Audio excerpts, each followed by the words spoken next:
पूछता है भाई एकदम ऐसे आराम से लग रहा है कि बैठ के आए हैं, थोड़ा सा एनर्जी रहना चाहिए ना शरीर में तबाही मचाने के लिए। कि जिला में आर मचावे खातिर अबाबुर तबाही, पैसा पावर दोनों चाहिए, हम है यूपी बिहार वाला हवे आ हीरो हथियार वाला हवे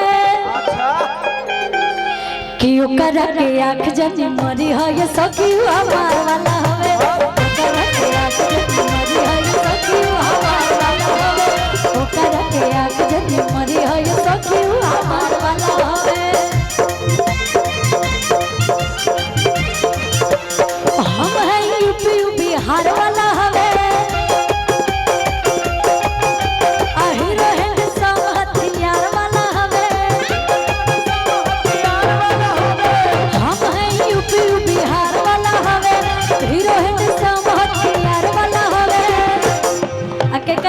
जितना लोग जब बैठल बड़े यो करा के लाइन जनी मरी है ये सखी हमार वाला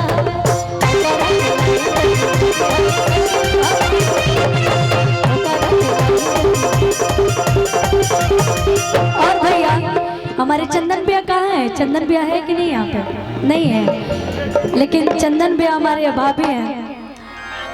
इन जैसे लोग बहुत कम मिलते हैं जीवन में। इतना अच्छा लगा मुझे आके, इतने स्वाभाविक इंसान। तो एक लाइन कहो कि जिला में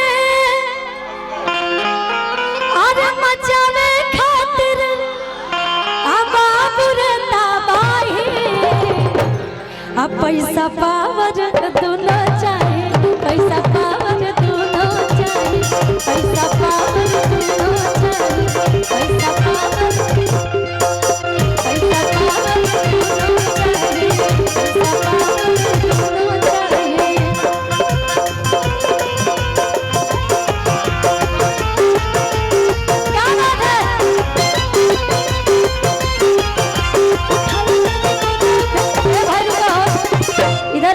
एक लाइन शिवे सर, ये बहुत अच्छा गाना है, इस पे एक लाइन जानते हैं क्या है? कि जब ले गो और चुम्मा न देबा, अरे पीछा छोड़ब ना, जब ले गो चुम्मा न देबा, पीछा छोड़ब ना, राजा राजा राजा करे जग समझ, उठा लनी करो बिटाई खूब ना, राजा राजा राजा करे जग समझ, उठा लनी करो बिटाई खूब ना।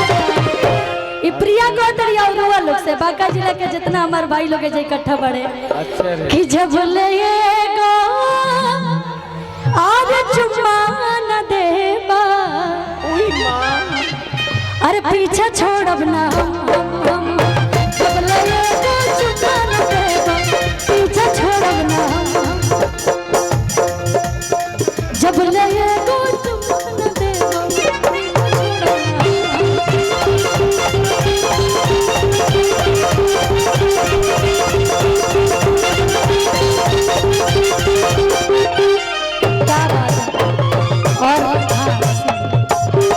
और हमारे बीच दूल्हे राजा और दुल्हन साहिबा का आगमन हुआ है, तो बहुत बहुत स्वागत अभिनंदन।